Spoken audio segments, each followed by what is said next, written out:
about last year, I actually went to parochial schools all my life. So I grew up Catholic. I was an altar boy. And I disrespected the priest one day and I got kicked out of being an altar boy. I hurt my little feelings.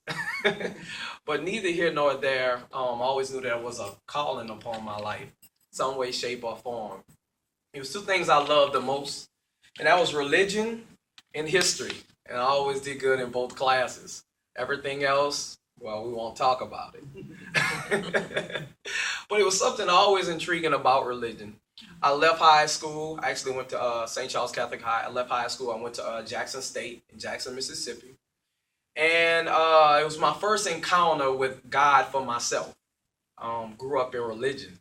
You know, we have to be mindful of, do we have a relationship or do we just have religion? And that's kind of where the book Christianity Are You Addicted came in. Now I'll share it in a second. But neither here nor there, there was this guy walking around and he had this pamphlet. And I heard about this pamphlet. It was circulating the college campus. And it was this new cult or religion that had formulated. And from the little bit that I read in the little pamphlet, I thought it was all a lie. So I went on this, I guess, this idea of attacking the guy with my words and telling him how much of a lie this little pamphlet was.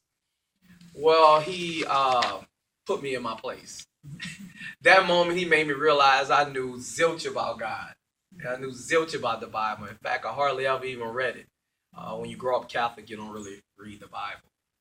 But what I did was I took that pamphlet, and that day I began my journey. So that was in 1996. So I began a journey of truly searching and seeking for God at that moment, at that time. So I took the Bible and I placed it there. I took that pamphlet and I just went all the way through it. Because I wanted, at that moment, I had a hunger. So even though sometimes we find certain encounters to be negative, it drew a hunger into me. It made me actually research, well, wait, God, who are you? What is this? Why did this happen? Why did that happen? Why did the flood happen? I started just asking why. One of the questions that they often ask you never to ask. I asked it. And I asked it and I asked it and I asked. And I didn't stop asking. Until this day, I still ask. And I'm going to ask you some questions, even while we're going through this brief encounter that we're going to have. And, but it drew something out of me. And it made me then strengthen my faith. And then I began, I feel or believe, to walk away from religion. That's what I did. And I started to create a relationship with God. So after that little brief encounter and that whole setting, I ended up coming to Baton Rouge. I migrated here. It was like 1998 is when I migrated to Baton Rouge. And that's when I began my journey where I met my wife at Southern University. And we've now been married for about 10 years now. I answered my calling around 2000. I say my calling. I actually became Baptist, got saved, and my daughter's 12, so about 2002, 2003. Again, had a yearning, a desire, and seeking to try to figure out what is this all about. And the thing that scared me the most was that I was going to bring a life here. And I was like, I can barely take care of myself. How was I going to take care of another life? And what made me walk away from the Catholic religion is I called my priest up because I had some questions. And that was a real interesting conversation. And I didn't feel like I left away with any type of answer. In fact, he made me wonder, why was I asking him these stupid questions? So, yeah, that's how I felt. And but it was my feelings at the time.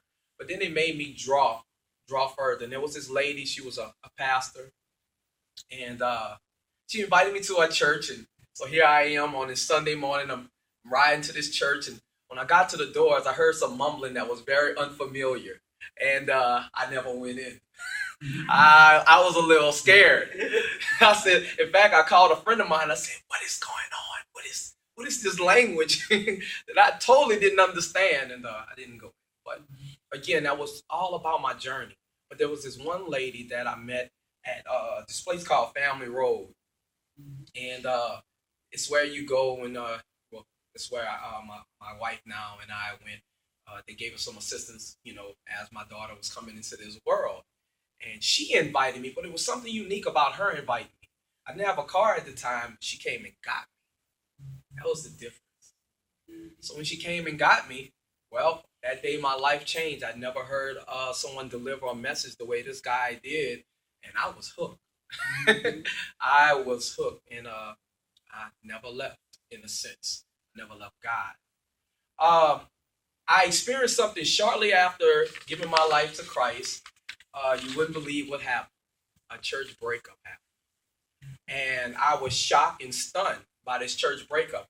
In actuality, it was worse than the things that I saw in the streets. It was unfortunate what was taking place. So then I went into what I call the desert. And God, if you remember in scripture, God led Jesus there and he led me there also. What he did was he wanted me to realize that I would never have to depend upon a man again. These people were connected to this man and not the message, yes. And the message being about Christ. Yes. So at that point, I again went on this journey, and it was interesting.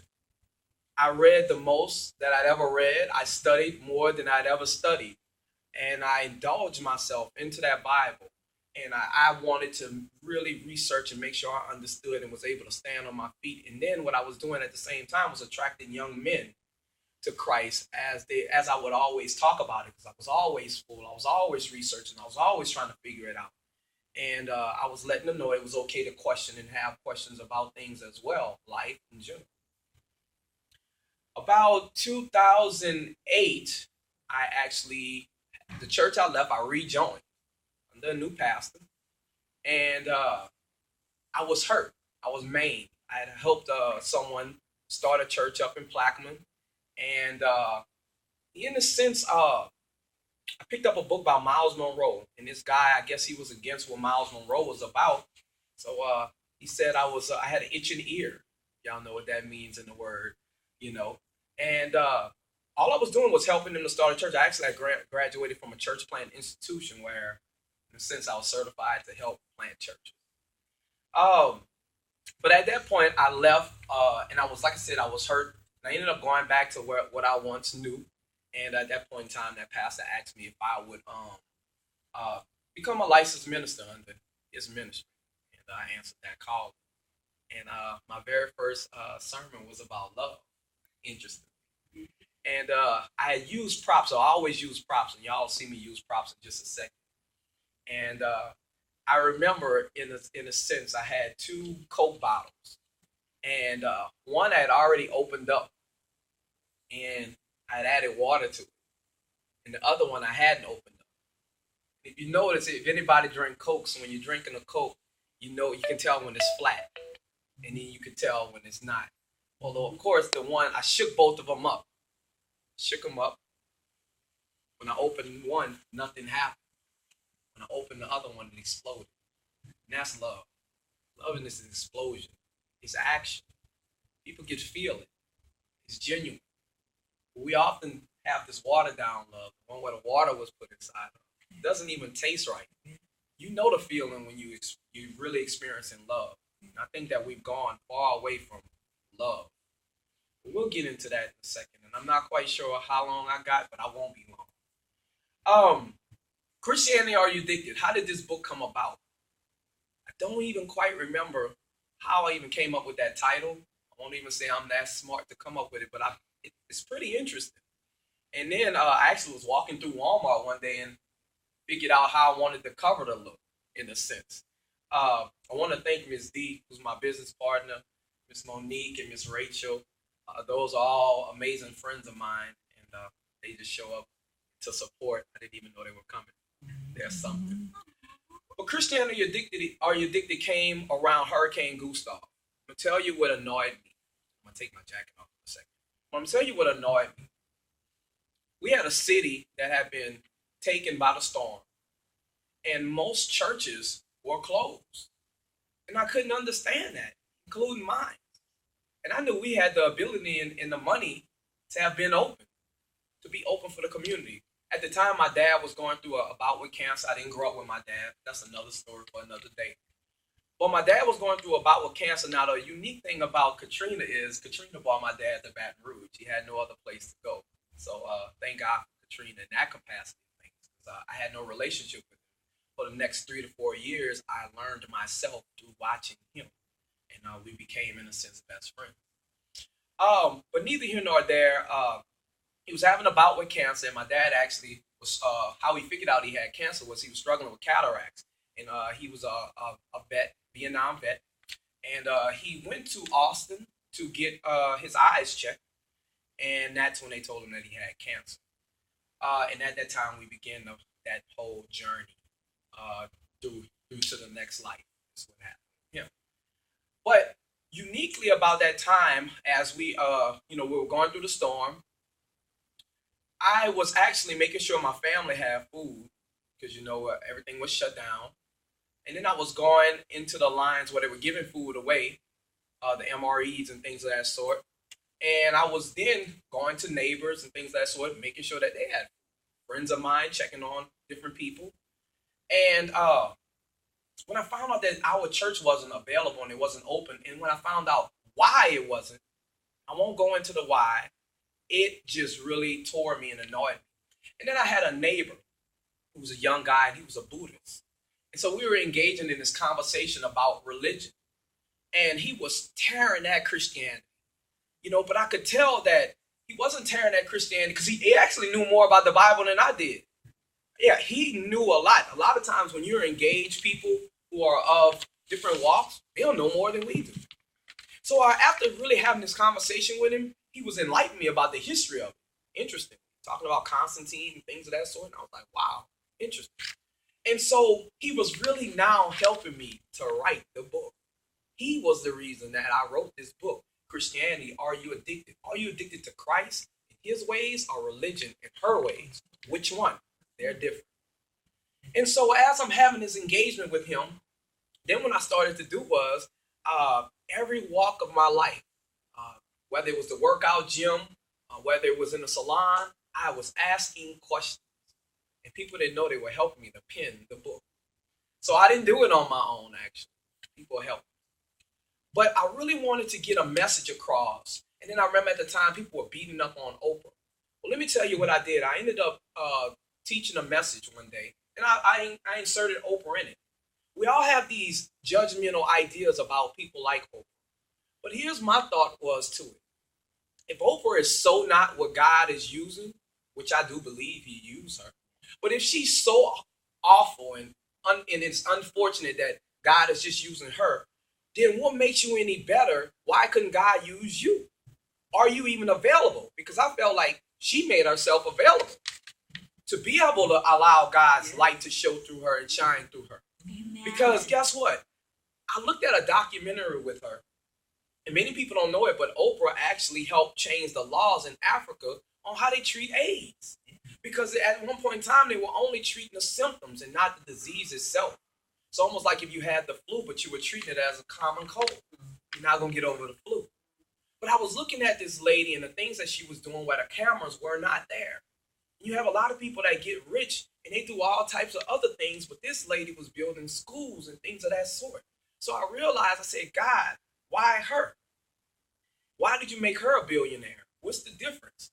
And see, God wants his message to go not only here to your local, but he wants it to go abroad. He wants people's lives to be affected abroad. And that's what Oprah did. She focused not only on local, but also abroad. So he said, Brandon, I couldn't make her a thousandaire. I couldn't make her a millionaire. I had to make her a billionaire because of her heart. And that's why she was able to take her own money and build schools, build different things to help in education and things of that sort. But so in the book, I often talked about her.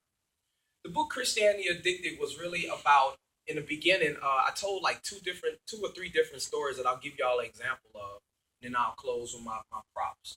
But it talked about the movie Blade. Anybody remember the movie Blade? So the movie was about Wesley Snipes being a day walker. And he had this thirst, just like the night walkers, to take people's lives, to rob and steal them and kill them and things of that sort. But there was a guy that he came across that had this serum that he came up with. And so every time Blade would take this serum, it would then quench his thirst to take innocent lives. And then he started to help protect the innocent. Well, same with us. If it was not for the blood of Jesus and us taking that serum, then we would do the same thing that the sinners do. So we should not talk about the sinners and look down upon them in a sense and be judgmental about them. We are just like them in a sense. We'll get into that a little deeper. And then there's a story in there. I don't know if y'all remember this movie called Hancock. But Hancock was a superhero movie with Will Smith. And the unique thing about Hancock was he was this superhero, but he hated what he did. He hated the people, and the people hated him. But he was saving them in a sense, but he was mumbling and grumbling about it. And then one day he met this lady who helped him to identify with who he truly was. And that's when he changed himself. And then this guy made this superhero outfit for him. And then he really then set into himself and became the superhero that he was supposed to be, and the people began to love him. Well, I summon that like Christians. A lot of us mumble and grumble because we're not quite sure who we are and whose we are. And so people oftentimes run when they see us because we grumble about it. We're not comfortable with who we are. We haven't really researched who God say we are. And I believe it's because we've taken on a sin mindset, a sinful mindset. Some of us think that we're filthy rags, and we think that we're doing God a favor by seeing ourselves lesser than, but we're not. Because it's greater works that we're supposed to do, but we'll never penetrate doing those greater things until we accept who God really says we are. I'll tell y'all what my story or my opinion is of the Garden of Eden and what really happened. We get into whether they ate a fruit or this or that. I'm going to tell you what I think. One day, Adam was in his father's living room, God, and they were having a conversation, and God was explaining to him exactly who he was. He was made in his image and his likeness, and he transferred all power to Adam, all power. And so Adam said, okay, great. So they walked together, they talked together, and things of that sort. And God said, you know what? On earth as it is in heaven. So he said, I'm going to make you God of this third dimension, the earth realm. On earth as it is in heaven. I'm going to go back to heaven. Okay? So you possess everything that I've given you. My image, my likeness. And then this stranger walks in the house. And in God's living room with Adam, this stranger begins to have a conversation with Adam. And what he says to Adam is, he says, you know what? There is something that you should do or you must do in order for you to become exactly like God, knowing all things, good and evil. And at that moment that he's having and engaging in this conversation with this stranger in this living room where God is right there present, Adam then turns to God and he says, you know what? You lied. You told me that I was just like you. You told me that I had all power and authority. But I believe what this person has just told me, or this being has just told me. And he said to God that you're a lie because his actions showed that. And at that moment, he believed that taking this action or partaking of a fruit then gave him all power. Now today, at that moment when Satan said those things, and he was convinced of it, and I'm going back. Satan said those things to him, and he was convinced that Satan was right. But the real thing that Adam should have told Satan was, I am like God. I do have all power and all authority because he said I did. So because he was convinced of other things, we now commit the same sins every day that he did in the garden. What do I mean? Every time that you think you're missing anything, whether you think, well, this new car is going to give me that fulfillment. This new house is going to give me this fulfillment. My spouse is going to give me this fulfillment. We think things are going to give us this fulfillment. In all actuality, you are already fulfilled because God said you were perfect way back then. So we have to accept that. And the moment we accept that, then the greater works we would do. We're not doing greater works because of that. So, a few things I'm going to discuss with y'all as in closing. What is this? Flashlight. A flashlight. Now, the question is, how does this flashlight work? How do we make it work? Turn it on. You have to turn it on. Just turn it on. Okay. Is it on? No. Then why isn't it on? There's no battery. So you have to put the batteries in, right? Now, can you put the batteries in any kind of way for it to work? No. You have to do what? You have to follow instructions, right? Gotcha. So there's no batteries in here. This flashlight represents us. God is the battery. Now, after I put the batteries in this flashlight, right? And I click it on. If this whole place was dark, would this flashlight flash through the whole building? No. It won't, exactly. So what would you have to do? You have to walk with it, right? Yeah. Oh yeah. Exactly. As you walk, it illuminates. So this flashlight represents our faith. And in our faith is action. You have to take action. You have to walk. Walk by faith and not by sight. See, a lot of times we're afraid. What are we afraid of if the fight is fixed? See, either you're going to believe God or believe yourself. Which one are you going to believe? You have to believe what God says about you. All power and authority have been given to you. We're not waiting for God to do anything. That is a lie in my book. You're not waiting for God to do anything. Everything has been done in eternity past. The lamb was slain. What are we waiting on? The story. We know the story. So why are we not taking the chances? Why aren't we doing the things? See, what is happening is we're downloading other things inside of our brain. We're allowing people, places, and things to tell us who we are and whose we are. Don't do that. Don't do that. Believe God. You know, we often talk about the story with Peter and the fact that he got out of the boat and he began to walk on water. Most preachers preach the sermon based on him sinking.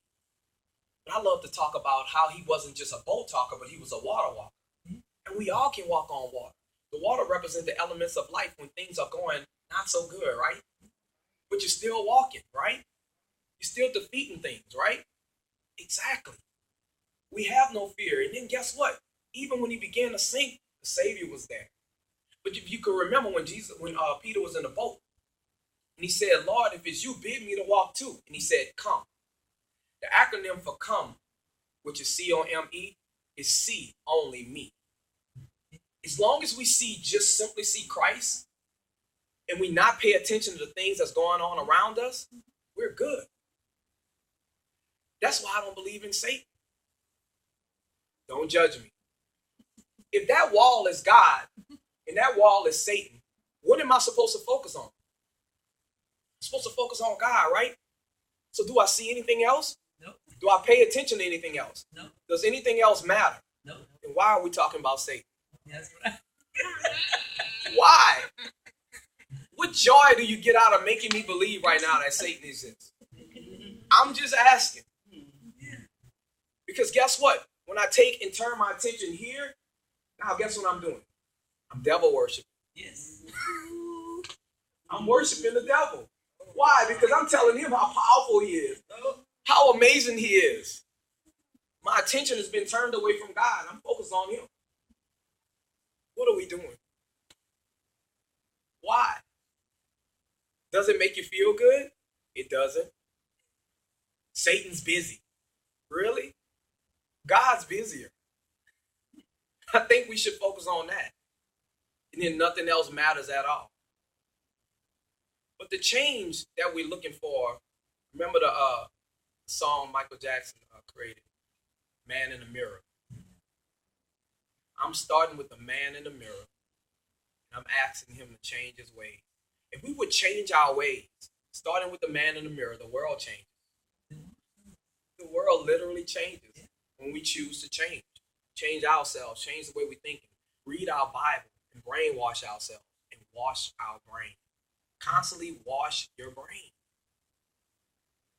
Because we're not getting the things that we're thinking right now, the current situations that we're facing, we cannot solve it with our current way of thinking. So we have to shift things. My last prop is, what is this? GPS. GPS. It's a GPS.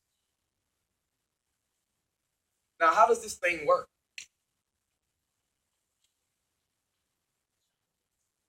Let's see if I can cut it on.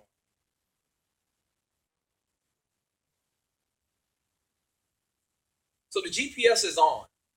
Now, how does it keep power? To plug it in. You have to get plugged in. We have to keep ourselves plugged in to the power source. God is that power source. He's the one that enables us, that allows us to do the things that we can do. We can do nothing without him. There's no one like him. Now, how do we truly make this thing work? After it's plugged in, what What do we have to do? To put in the address. It locates where you are, and you have to put the address in to where you want to go. We have to first know where we want to go. How we want this church to grow. The church is not a building. Are we implementing the Acts chapter 2 component of things? I love the Acts chapter 2 church. And oftentimes we've gone so far away from it. The Acts chapter 2 church was just about love. No one went without. They met in different places that they were able to meet. But back to this GPS, so we have to put the address in, right? So that we can arrive. Now, what's the next thing that we do? You gotta follow direction. I was on a trip heading to Texas. And I'm closing now. And what's unique about that trip at that moment is I thought I had good understanding. I was about 6 to 10 miles away from my destination, and I kept making wrong turns. I said, my goodness, what is wrong with me? Why can't I follow directions? But I heard God speaking to me. He said, my son, that's how you guys are when I'm telling y'all what to do. You're questioning whether you should merge or make that wrong turn, or make that right turn, that left turn, things of that sort. What I found out was I had to really focus on not getting frustrated. Don't get frustrated with yourself. Don't beat up on yourself. Don't think negative things about yourself. Always tell yourself positive things. Use your affirmations. So that's what I did. I had to get myself together mentally. All right? So, what I love about the GPS, or i.e. the Holy Spirit, is when I made those wrong turns, it simply said, in 2.5 miles, please make a left. It didn't say, stupid, what are you doing? Why did you make that turn? What is your problem? It didn't say anything negative to me. It just simply told me how to get back on track. It didn't say how long were you on the side of the road. It didn't ask me those questions. So we shouldn't major in the minor either. That is so interesting. You know, oftentimes we beat up on ourselves. God, I'm stupid. Why did I do this? Why did I do that? Because I want you to know one thing. You are a reflection of God. And so how you feel about yourself is how you feel about God. What you say to yourself is what you're saying to God. You are created in His image and His likeness, remember. So, at the end of the day, even yesterday, you have to be mindful of putting a destination in here and making sure that it's the proper place in which you want to arrive to. Because yesterday, my wife and I were traveling to New Orleans, and the destination in here was wrong. It will bring you